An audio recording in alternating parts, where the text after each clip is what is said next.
E28 Hindi. रूई ने Dillon पर कई वाइटल प्रेशर स्ट्राइक्स किए। फिर भी उन्होंने जो नुकसान पहुंचाया वह बहुत कम था। डेलन ने पावर किक मारकर इसका बदला चुकाया। बूम! रूई दर्द से कराहते हुए पीछे की ओर खिसक गई। आमतौर पर वह किक को रोकने के बजाय उससे बचना पसंद करता। किक आमतौर पर जैब की तुलना में धीमी होती है और अधिक दूरी तक जाती है और उपयोगकर्ता को थोड़ी अधिक असुरक्षित स्थिति में छोड़ देती है, जिससे चकमा देना और चार्ज करना सबसे इष्टतम समाधान बन जाता है। इसके अलावा किक में जैब की तुलना में कहीं अधिक शक्ति होती है, जो कि इसकी कमियों के बदले में उन्हें रोकना एक इष्टतम समाधान बनाती है। लेकिन रूई ने फिर भी हमले को रोकने का फैसला किया था। इसका कारण ये था कि वे सामान्य स्पैरिंग सत्र नहीं कर रहे थे, बल्कि इनर डाइवर्जेंस प्रशिक्षण सत्र कर रहे थे। उन्होंने हमलों को वाइटल प्रेशर तक सीमित कर दिया था और बचाव को इनर डाइवर्जेंस तक सीमित कर दिया था। कोई अन्य प्रशिक्षु स्तर की तकनीक नहीं थी और कोई चालबाजी या बचाव नहीं था। रूई ने 1 महीने पहले डेलन से संपर्क किया था और उनसे नियमित प्रशिक्षण सत्र के लिए अनुरोध किया था, ताकि रूई को इनर डाइवर्जेंस तकनीक के साथ अपने रफ टाइमिंग को सुधारने और परिष्कृत करने में मदद मिल सके। डेलन सहमत हो गया था और तब से वे दोनों एक साथ अभ्यास करते आ रहे थे। उस समय में रूई में काफी सुधार हुआ था। अनुभव ने उसकी मांसपेशियों की स्मृति में धीरे धीरे हरकतों और गतियों को जलाने में मदद की थी। फिर भी उसके और डेलन के बीच एक बड़ा अंतर था। डेलन ने इनर डाइवर्जेंस में एक ठोस डिग्री हासिल की थी और उसके पास एक ऐसा शरीर था जो बचाव के लिए विकसित किया गया था। भले ही वह केवल इनर डाइवर्जेंस का उपयोग करता हो, उसके पास एक ऐसा कंडीशन्ड बॉडी भी था जो रूई के शरीर से स्वाभाविक रूप से मजबूत था। बैम! जब डेलन ने एक बार फिर रूई को हराया तो वह बेहोश हो गया। वह हौंकते हुए जमीन पर लेट गया। एड्स बाय पब फ्यूचर। चलो थोड़ा आराम करते हैं। उसने पानी की बोतल उठाते हुए सुझाव दिया। दोनों में से किसी ने भी तुरंत कायाकल्प औषधि का सहारा नहीं लिया। हालांकि कायाकल्प औषधियां उन्हें तुरंत स्फूर्ति और ऊर्जा प्रदान करती, लेकिन थके हुए होने पर भी लड़ने में मूल्य था। मार्शल वर्ल्ड में, मैदान में थकान और थकावट अपरिहार्य थी। कभी कभी आप ऐसी परिस्थितियों में होते थे जहां आप औषधियों का सेवन नहीं कर सकते थे, जैसे कि सीमित स्टॉक या लड़ाई के बीच में होना। इन स्थितियों में आप खुद को फिर से तरोताजा करने के लिए कई औषधियों का सेवन करने में सक्षम नहीं होंगे। अकादमी की नीति और संस्तुति थी कि जब तक बहुत ज्यादा थकावट न हो जाए, तब तक औषधि का सेवन न करें। सामान्य थकान से निपटना सीखना महत्वपूर्ण था। अगर मार्शल प्रशिक्षु औषधि के दुरुपयोग के कारण बहुत ज्यादा सहज हो गए, तो मार्शल वर्ल्ड में धकेले जाने पर वे झुंड में मर जाएंगे। रूई को अन्य लोगों की अपेक्षा थकान और थकावट से निपटने के महत्व का अधिक ज्ञान था, तथा ये भी कि इसका युद्ध कौशल पर क्या प्रभाव पड़ सकता है। इसलिए वह इस नियम का पूरी तरह से पालन करता था, तथा जब तक वह पूरी तरह से थक नहीं जाता था, तब तक औषधियों पर निर्भर नहीं रहता था। यहाँ डेलन ने उसे थोड़ा पानी और एक तौलिया दिया।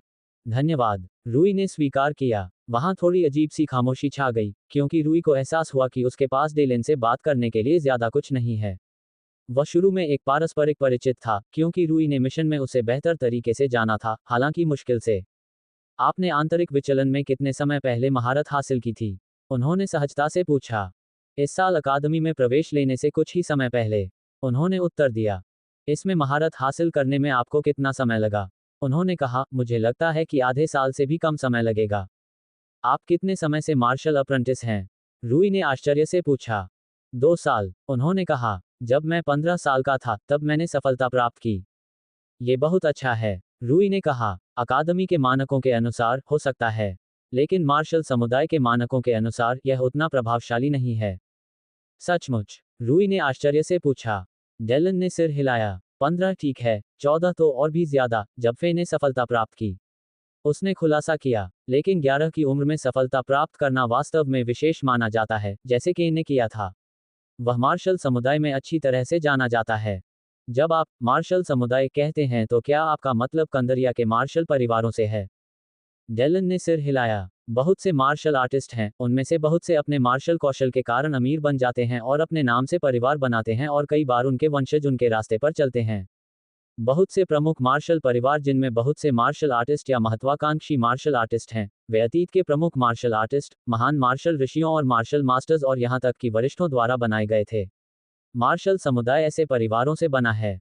रूई ने सिर हिलाया, उसकी दिलचस्पी बढ़ती गई। उसे पता था कि डेलन एक मार्शल परिवार से था। ऐसा लगता है कि समुदाय में मार्शल आर्टिस्ट बनने के इच्छुक लोगों और मार्शल आर्टिस्टों के उच्च मानक हैं। बिल्कुल सही, उसने आह भरी। ये क्रूर है, परिवार अपने उत्तराधिकारियों और वंशजों के माध्यम से प्रतिष्ठा और गौरव के लिए एक दूसरे के साथ प्रतिस्पर्धा करते हैं। वे वंशजों को प्रशिक्षित करते हैं। अगर आप मुझसे पूछें तो ये सिर्फ एक लिंग मापन प्रतियोगिता है। नवंबर LBJNN। रूई ने सहानुभूति जताते हुए सिर हिलाया।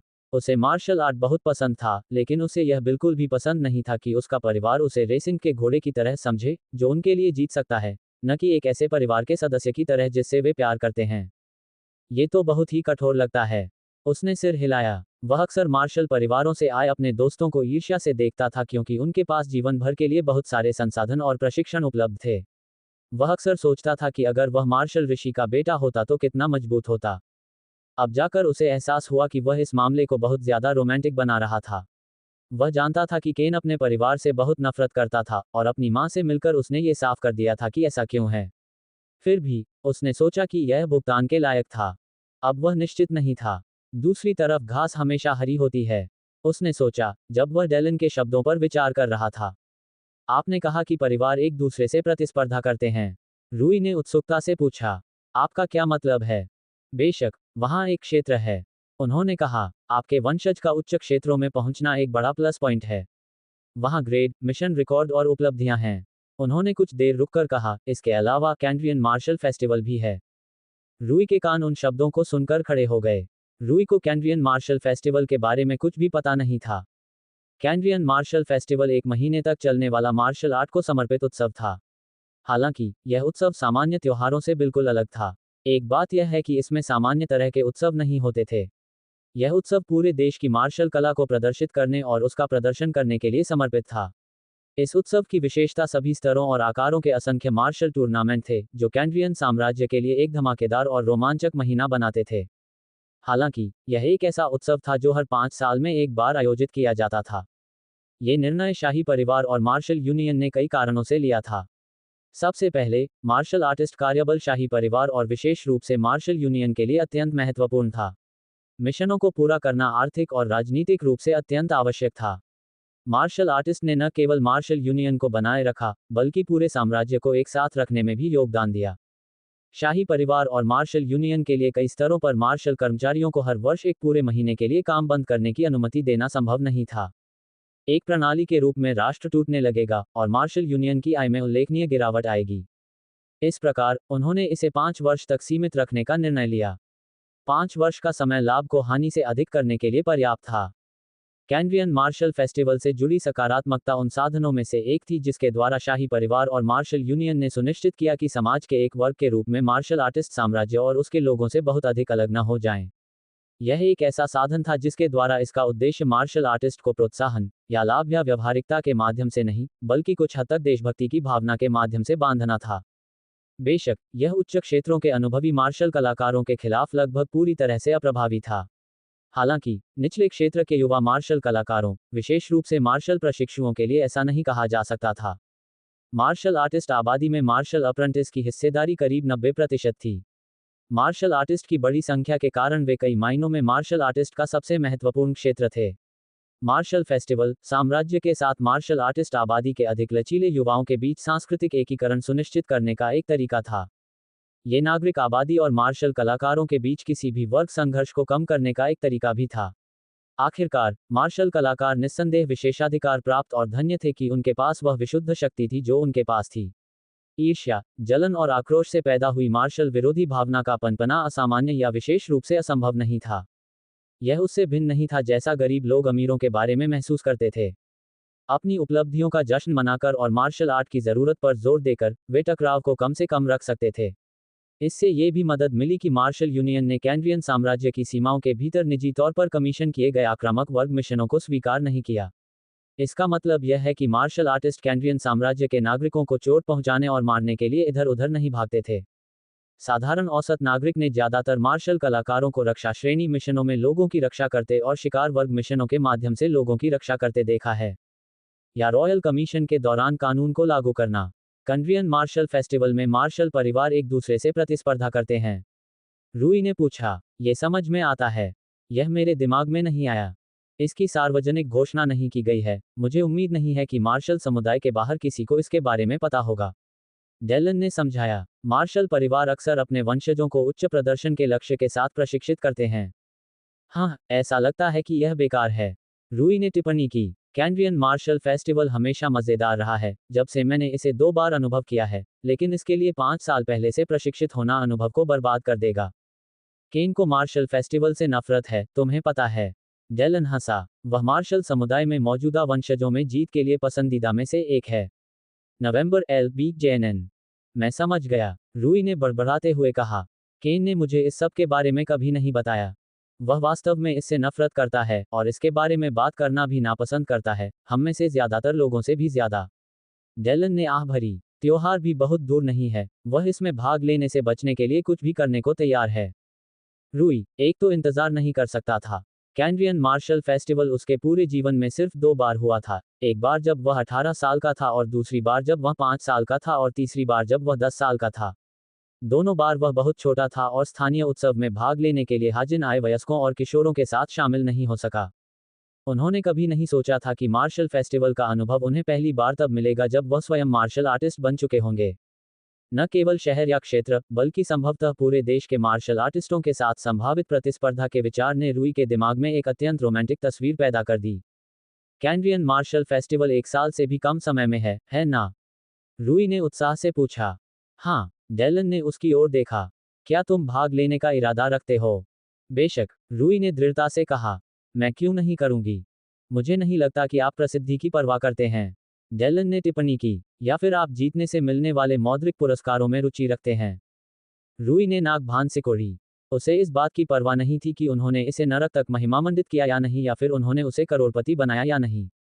सबसे अच्छे लोगों के साथ प्रतिस्पर्धा करने में सक्षम होने का विचार रूई के लिए इतना आकर्षक था कि वह उत्साहित हुए बिना नहीं रह सका। उसे यथाशीघ्र अधिक से अधिक शक्तिशाली बनने की आवश्यकता थी ताकि वह अधिक शक्तिशाली मार्शल कलाकारों के विरुद्ध लड़ने में सक्षम हो सके। ऐसा करने के लिए उसे यथाशीघ्र हाल ही में खरीदी गई इन 4 तकनीकों में महारत हासिल करने की आवश्यकता थी। चलो, प्रशिक्षण जारी रखें, रूई ने ऊर्जा से भरपूर होकर कहा। क्या तुम 1 मिनट पहले थकी हुई नहीं थी? डेलन ने उलझन भरे संदेह के साथ पूछा। थकान कमजोर लोगों के लिए है, रूई ने कहा। हमें मजबूत बनने के लिए प्रशिक्षण की जरूरत है। ओह हम, डेलन ने आह भरी। बूम बूम, रूई और फे ने एक दूसरे पर जोरदार वार किए। फे ने उसे हथेलियों से पीटा जबकि रूई ने मुट्ठियों से जवाब दिया। रूई ने मार्शल अप्रेंटिस के साथ बहुत समय बिताया था, जिन्होंने उन तकनीकों में महारत हासिल कर ली थी, जिनका वह वर्तमान में प्रशिक्षण ले रहा था। हालांकि उसे ब्लिंक के साथ शुरू में परेशानी हुई थी क्योंकि उसके तत्काल मित्र मंडली या परिचितों में कोई भी ऐसा नहीं था जो चुपके उन्मुख मार्शल आर्टिस्ट हो। उसे अपनी आउटर कन्वर्जेंस तकनीक का प्रशिक्षण लेने के लिए किसी को खोजने में कोई परेशानी नहीं हुई। पिछले वर्ष वे उसकी करीबी दोस्त बन गई थी और उसने पहले भी उसे आक्रामक श्रेणी की प्रशिक्षु स्तर की तकनीकों के प्रशिक्षण में मदद की थी, इसलिए उसके पास जाना एक आसान निर्णय था। डेलन के साथ स्पैरिंग प्रशिक्षण के विपरीत, उनका मुकाबला बहुत कम प्रतिबंधित था। उन्होंने केवल बाहरी अभिसरण तक ही आक्रमण को सीमित रखा, जबकि युद्ध के अन्य पहलुओं के लिए केवल एक तकनीक का उपयोग किया। ऐसा इसलिए था क्योंकि वास्तविक लड़ाइयों में आउटर कन्वर्जेंस को चकमा दिया जा सकता था और रूई को वास्तविक लड़ाइयों में आउटर कन्वर्जेंस से बचने और जवाबी हमले करने के लिए अनुभव प्राप्त करने की आवश्यकता थी। बेशक, उन्होंने रक्षा और पैंतरेबाजी के लिए इस्तेमाल की जाने वाली तकनीकों की संख्या को सीमित करने का फैसला किया था क्योंकि अन्यथा रूई को बहुत अधिक लाभ होता। स्ट्राइकिंग आक्रमण को केवल आउटर कन्वर्जेंस तक सीमित करने से रूई की तुलना में फे को अधिक नुकसान हुआ, क्योंकि फे की मार्शल आर्ट का आधे से थोड़ा अधिक हिस्सा स्ट्राइकिंग उन्मुख तकनीकों से बना था, जबकि रूई के पास केवल 3 ही थे, जिसमें उसका आंशिक रूप से सीखा हुआ आउटर कन्वर्जेंस भी शामिल था। हूश, उसने फे के भारी हाथ के प्रहार को दरकिनार कर दिया, उसके जबड़े पर एक दायां हुक लगाया।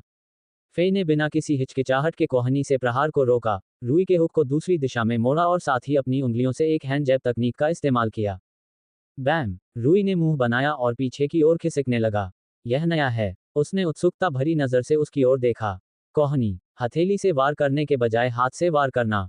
कोहनियों का इस्तेमाल आश्चर्यजनक नहीं था। आखिरकार, धरती पर मार्शल आर्ट भी थी जिसमें कोहनियों का ही बोलबाला था।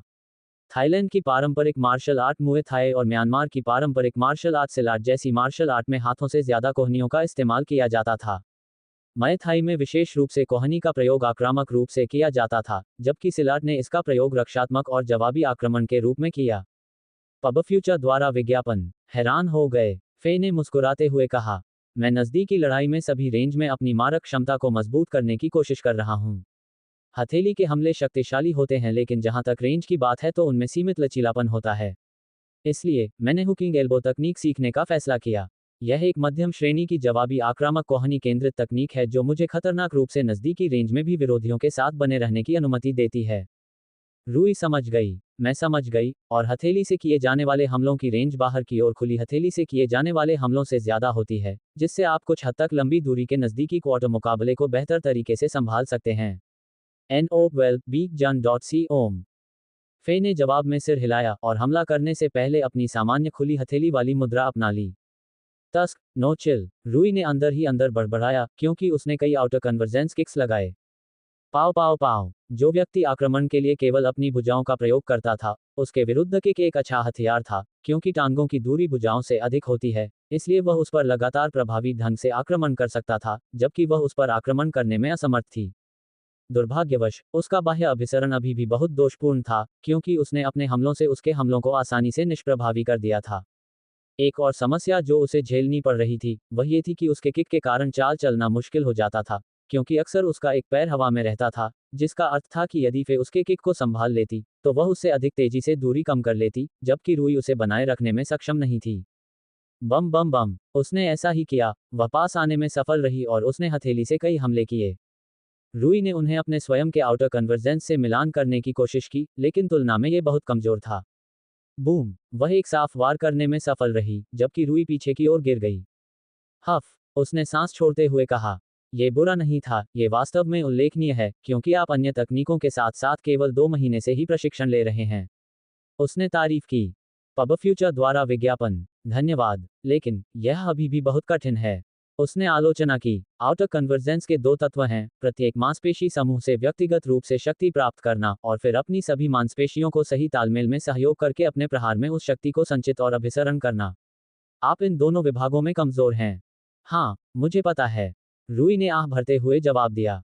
मेरे लिए प्रत्येक मांसपेशी को समन्वयित करने और प्रबंधित करने के बढ़ते मानसिक भार की आदत डालना कठिन है। मुझे इस पर पूरी तरह से पकड़ बनाने में 4 महीने लग गए। उसने कहा, इसलिए निराश मत होइए, जैसा कि मैंने कहा, आपकी प्रगति बहुत अच्छी है। रूई ने सिर हिलाया। मुझे उम्मीद है कि मैं जल्द से जल्द इसमें महारत हासिल कर लूंगा। मैं जल्द से जल्द कुछ और मिशन पूरे करना चाहता हूं और कुछ और तकनीकें खरीदना चाहता हूं। इतनी जल्दी क्या है? फे ने उत्सुकता से पूछा। मैं कैनरियन मार्शल फेस्टिवल के दौरान यथासंभव मजबूत बनना चाहता हूं। हाँ, मार्शल फेस्टिवल, वह मिश्रित भावनाओं के साथ बुदबुदाई। क्या तुम्हें भी ये पसंद नहीं है? उसने अनुमान लगाया। यह कोई बहुत सुखद अनुभव नहीं है। उसने कंधे उचकाए, लेकिन यह मेरे लिए अपने परिवार को प्रतिष्ठा दिलाने का एक अवसर है।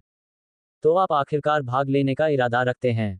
हाँ, मार्शल अकादमिक प्रतियोगिता और अन्य प्रतिष्ठित प्रतियोगिताओं में, जो हर महोत्सव में आयोजित की जाती हैं।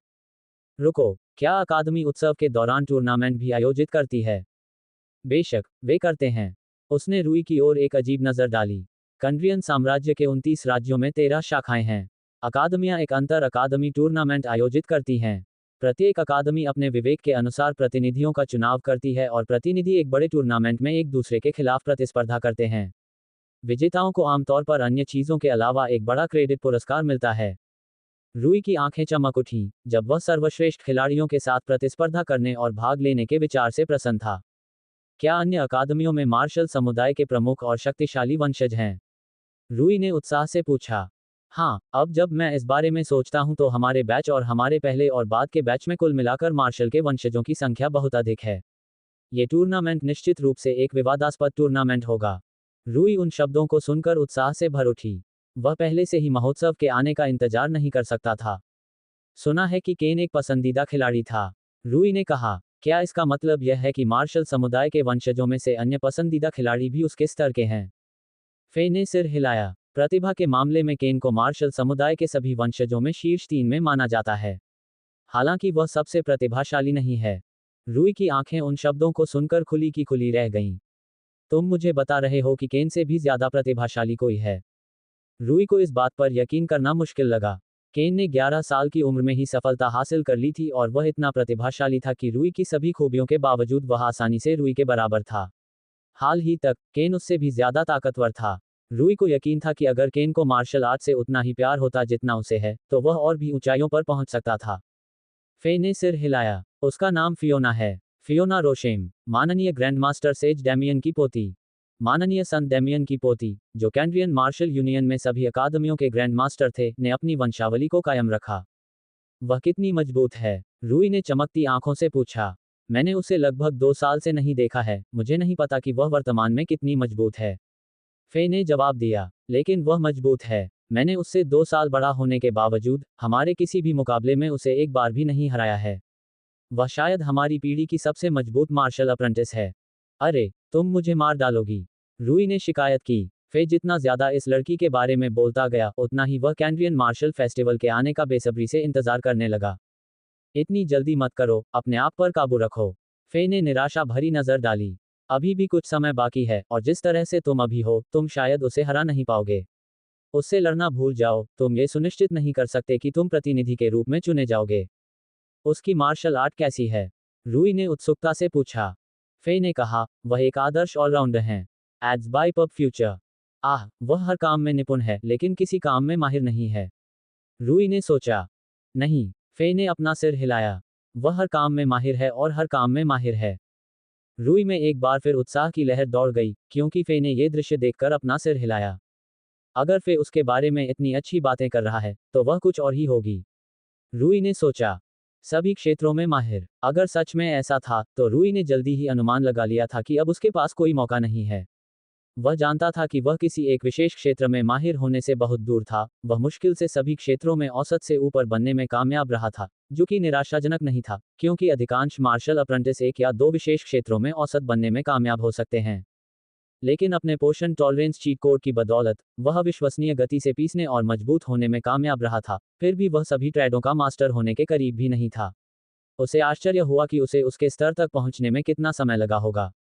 वह कितने समय से मार्शल अप्रेंटिस है? रूई ने उत्सुकता से पूछा। 5 साल, फे ने जवाब दिया। रूई की आंखें खुली की खुली रह गईं। रुको, तुमने कहा था कि तुम उससे 2 साल बड़े हो। इसका मतलब यह नहीं है। हाँ, उसने 9 साल की उम्र में ही सफलता प्राप्त कर ली थी। फे ने एक जटिल आह के साथ पुष्टि की। उद्धरण चिन्ह प्रश्नवाचक चिन्ह प्रश्नवाचक चिन्ह प्रश्नवाचक चिन्ह उद्धरण चिन्ह। कंड्रियन साम्राज्य के इतिहास में केवल मुट्ठी भर लोग ही ऐसे हैं जिन्होंने इतनी कम उम्र में ही इस तरह की हरकतें की हैं। वह कुछ देर रुकी और रूई की ओर मुड़ी। वे सभी मार्शल मास्टर बन गए और कुछ तो मार्शल सेज भी बन गए। एड्स बाय पब फ्यूचर। उसका इशारा साफ था। फियोना रोशेम भविष्य की एक उच्च स्तरीय मार्शल आर्टिस्ट थी। रूई विचारों में डूब गया और उसने प्रतियोगिता जीतने और उससे लड़ने की अपनी संभावनाओं का मूल्यांकन करने का प्रयास किया। मंटियन मार्शल अकादमी के प्रतिनिधि के रूप में चुने जाने के लिए उसे मार्शल अकादमी के मार्शल प्रशिक्षुओं में सबसे मजबूत बनने की जरूरत थी। उसने नहीं सोचा था कि वह अभी वहां तक पहुंच गया है। उन्होंने सोचा कि जिन 4 तकनीकों में उन्होंने महारत हासिल करने का लक्ष्य रखा था, उनमें महारत हासिल करने से उन्हें एक अच्छा मौका मिलेगा। तब तक उनकी तकनीकों का खजाना संभवतः अधिकांश मार्शल प्रशिक्षुओं से अधिक होगा। मार्शल अकादमी में अधिकांश मार्शल प्रशिक्षुओं ने फाउंडेशन स्टेज और एक्सप्लोरेशन स्टेज में कुछ वर्षों के प्रशिक्षण के बाद सफलता प्राप्त कर ली थी, और फिर उन्हें अपनी मार्शल आर्ट की नींव बनाने के लिए कुछ और वर्षों की आवश्यकता थी। मिलियाना, डेलन और खास तौर पर फे और केन जैसे मार्शल परिवारों के वंशज इन प्रशिक्षुओं से काफी अलग थे। बाद के 4 प्रतिभाशाली थे और उन्होंने मानक से बहुत पहले ही मार्शल अप्रेंटिस के रूप में अपना हुनर दिखाया था और मार्शल अप्रेंटिस के रूप में ज्यादा समय बिताया था, इसलिए उनकी मार्शल आर्ट मानक से कहीं ज्यादा विकसित और परिपक्व थी, खास तौर पर फे और केन। रूई ने भी जल्दी ही सफलता प्राप्त कर ली थी और उसके पास सामान्य से कहीं अधिक विकसित मार्शल आर्ट भी थी। फिर भी, इसका मतलब यह नहीं था कि उनका चुनाव निश्चित था। वे पुराने बैच के कुछ वरिष्ठ प्रशिक्षुओं के खिलाफ कई बार हार चुके थे। 1 वर्ष से थोड़ा कम समय आमतौर पर काफी मजबूत बनने के लिए पर्याप्त नहीं होता, लेकिन रूई के लिए ऐसा नहीं कहा जा सकता। बस तुम देखते रहो, रूई ने मन ही मन सोचा। टूर्नामेंट खत्म होने तक मैं इतना ताकतवर हो जाऊंगा कि कोई भी मुझे पहचान नहीं पाएगा। तभी उसे साम्राज्य में अपनी पीढ़ी के सर्वश्रेष्ठ मार्शल कलाकारों से लड़ने का मौका मिलेगा। इसके बारे में सोचने मात्र से ही उनमें इतनी ऊर्जा भर जाती थी, जितनी किसी कायाकल्प औषधि से नहीं मिल सकती थी। यदि वह अपनी मार्शल आर्ट को उतना मजबूत बना सके, जितना कि वह टूर्नामेंट में उम्मीद करता है, तो वह जीतने में सक्षम हो सकता है। दुर्भाग्य से, उसके पास अपने विरोधियों के बारे में बहुत अधिक जानकारी नहीं थी। वह केवल अनुमान लगा सकता था। फिर भी, कुछ चीजें ऐसी थीं जिन्हें स्थापित किया जा सकता था। हमेशा की तरह, उसके पास वॉइड एल्गोरिदम था, एक शक्तिशाली लाभ जिसने उसे बहुत बेहतर पूर्वानुमान और प्रति निष्कर्ष क्षमताओं की अनुमति दी, जिससे उसकी लड़ाई शैली को उसके प्रतिद्वंद्वी की लड़ाई शैली के लिए सबसे अनुकूल बनाया जा सके। रूई को यह याद आते ही आश्चर्य हुआ कि वह एक ऑलराउंडर है। बस उसकी किस्मत अच्छी थी, ऑलराउंडर का अनुमान लगाना और उसका प्रति निष्कर्ष निकालना सबसे कठिन था। रूई को जीतने के लिए और भी अधिक प्रयास करने की आवश्यकता होगी। 4 महीने से कुछ ज्यादा समय जल्दी ही बीत गया। जो लोग प्रशिक्षण में डूबे हुए थे, उनके लिए समय अक्सर धुंधला सा होता था। खास तौर पर रूई जैसे व्यक्ति के लिए, जो अपने अथक प्रशिक्षण और डूबेपन के कारण वास्तव में दिन और रात का पता नहीं लगा पाता था। इसके अलावा, औषधियों के प्रति उसकी सहनशीलता ने ट्रैक रखना और भी मुश्किल बना दिया क्योंकि उसके पास दैनिक नींद चक्र नहीं था। रूई ने केन पर जबरदस्त हमला किया। हमले में निहित ताकत ने उसके रास्ते में आने वाली हवा को अलग कर दिया, जिससे अचानक हवा के झोंके आने लगे। आउटर कन्वर्जेंस तकनीक में महारत हासिल करने के बाद उसने अपने आक्रामक बल को मूल रूप से उच्च स्तर पर पहुंचा दिया। हूश! केन ने हमले से बचते हुए लगभग तुरंत ही रूई की खुली तरफ मुड़ गए। पाव! रूई के बचाव से पहले ही उसने एक ठोस जैब मारा और असंतुष्ट होकर पीछे हट गया। जैब ने कुछ भी नहीं किया था, इसने रूई को परेशान भी नहीं किया था। टस्क! केन ने मुंह फुलाकर कहा। रूई ने केन का पीछा करते हुए आगे बढ़ने की पहल की और भागने के लिए जितना संभव हो सके उतनी जगह बनाने की कोशिश की। एक नुकसान ये था कि बचने वाले युद्धाभ्यास करने वाले लड़ाकों को जगह की जरूरत होती थी। अगर उन्हें एक छोटी सी जगह में बंद कर दिया जाता तो वे काफी हद तक अपंग हो जाते थे। फिर भी, केन जैसे खिलाड़ी के खिलाफ ये कोई आसान रणनीति नहीं थी, क्योंकि केन के पास इतनी गति और गतिशीलता थी कि वह रूई के उसे रोकने के प्रयासों को दरकिनार कर सकता था। हूश! केन ने एक और हमले को चकमा देते हुए रूई के गार्ड को भेदते हुए एक और हमला किया, लेकिन इस हमले से एक बार फिर कोई नुकसान नहीं हुआ। इस तथ्य के लिए भगवान का शुक्र है कि मैंने 3 रक्षात्मक प्रशिक्षु स्तर की तकनीकों में महारत हासिल कर ली है। केन का सामान्य आक्रमण मेरे ठोस बचाव को दरकिनार करने के लिए बहुत कमजोर है। उसे उच्च दक्षता वाली तकनीकों का उपयोग करने की आवश्यकता होगी, जैसे उसने फे के खिलाफ इस्तेमाल किया था। रूई ने सोचा। पब फ्यूचर द्वारा विज्ञापन। जब से उसने इन डाइवर्जेंस में महारत हासिल की थी, तब से वह अपने बचाव में काफी आश्वस्त और सुरक्षित हो गया था। उसने जो 3 तकनीकें खरीदी थीं, वे सभी वॉइड एल्गोरिदम के साथ काफी संगत थीं। रूई ने केन की चकमा देने की कोशिश करने की अपनी रणनीति फिर से शुरू की, लेकिन लड़ाई के लिए उसका दृष्टिकोण बदलना शुरू हो गया था। अब वह केन पर हमला करने के लिए उसके पीछे भागने की कोशिश नहीं करता था, क्योंकि केन ने एक्सिस अथिंग में महारत हासिल कर ली थी। बहुत तीखे मोड़ और मोड़ लेने के बावजूद अपनी शीर्ष गति बनाए रखने की उसकी क्षमता में बहुत वृद्धि हुई थी। इसका मतलब है कि वह बिना किसी धीमेपन के लगभग तुरंत दिशा बदल सकता था। जब तक केन बचने पर ध्यान केंद्रित करता रहा, तब तक उसका पीछा करना और उसे मारना असंभव था। हालांकि रूई खुद काफी तेज था और उसने आउटर कन्वर्जेंस और पैरेलल वॉक और बैलेंस डायरेक्शन में महारत हासिल कर ली थी, फिर भी वह केन से काफी पीछे था। इसके बजाय, उन्होंने अपने दृष्टिकोण को बदला और केन के लिए जितना संभव हो सके उतना अनुकूल बनाया। उन्होंने केन को मुक्केबाजी करने का प्रयास जारी रखा, लेकिन हमला करने के बजाय, उन्होंने बहुत ही रक्षात्मक मुद्रा अपनाई, जिसमें हमला करने लायक बहुत कम मौके थे। हाँ, मुझ पर हमला करना छोड़ दिया। वह चंचलता से मुस्कुराया। ये तुम्हें एक हानिरहित पंचिंग बैग बनाता है, तुम्हें पता है। ये बात गलत नहीं थी, अत्यधिक रक्षात्मक स्थिति से तेज हमला करना मुश्किल था। खुले आक्रामक रुख से सुपर रक्षात्मक रुख की तुलना में हमले तेजी से शुरू किए गए। केन के खिलाफ, जो अत्यंत तेज और गतिशील थे, यह एक बहुत ही बुरा विचार प्रतीत हुआ। केन को यकीन नहीं था कि रूई क्या सोच रहा था, लेकिन उसने आगे बढ़ने से पहले अपने कंधे उचका दिए। अपनी गति और चकमा देने वाली गतिशीलता पर उसका भरोसा बहुत अधिक था और उसे नहीं लगता था कि रूई उससे तेज गति से आगे निकल पाएगा, खासकर उस स्थिति से। पाव पाव पाव! वह करीब आया और उसने जोरदार प्रहार किए, जो उसके द्वारा मैच के दौरान पहले फेंके गए तेज हल्के प्रहारों से भी अधिक जोरदार थे, क्योंकि उसके पास अप्रेंटिस स्तर की कुछ निम्न श्रेणी की आक्रामक तकनीकें थीं।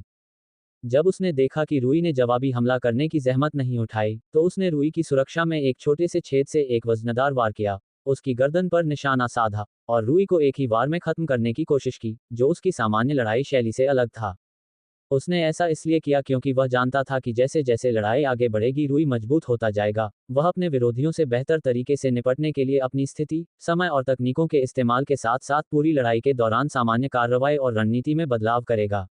वह रूई के अनुकूली विकास के प्रति सावधानी बरतते हुए लड़ाई को बहुत ज्यादा लंबा नहीं करना चाहता था। टकराना। पब फ्यूचर द्वारा विज्ञापन। उसने रूई की गर्दन पर साफ वार किया और उसे पीछे की ओर पटक दिया। ये लगभग पूरी तरह से स्पष्ट लग रहा था कि रूई ने कार्रवाई का गलत रास्ता चुना था। एक क्षण तो ऐसा लगा कि वह जीतकर बहुत प्रसन्न हो गया, जिससे उसे बहुत गर्व हुआ। अगले ही पल उसने रूई के चेहरे पर मुस्कुराहट देखी, और उसके कुछ ही पल बाद, रूई के हाथ और पैर बाइंडिंग लैश तकनीक का उपयोग करके पहले से ही केन के हाथ पर चिपक गए थे। क्या? केन हैरान था कि रूई ने उसके खिलाफ उस तकनीक का सफलतापूर्वक इस्तेमाल किया था। वह इस तथ्य से बहुत पहले से वाकिफ था कि रूई ने इस तकनीक में महारत हासिल कर ली थी, लेकिन उसे इससे डर नहीं था क्योंकि उसकी गति इतनी ज्यादा थी कि रूई उस तकनीक को सही समय पर नहीं कर सकता था। यह एक ऐसी तकनीक थी जिसमें पूरे शरीर का इस्तेमाल होता था, यानी यह धीमी थी।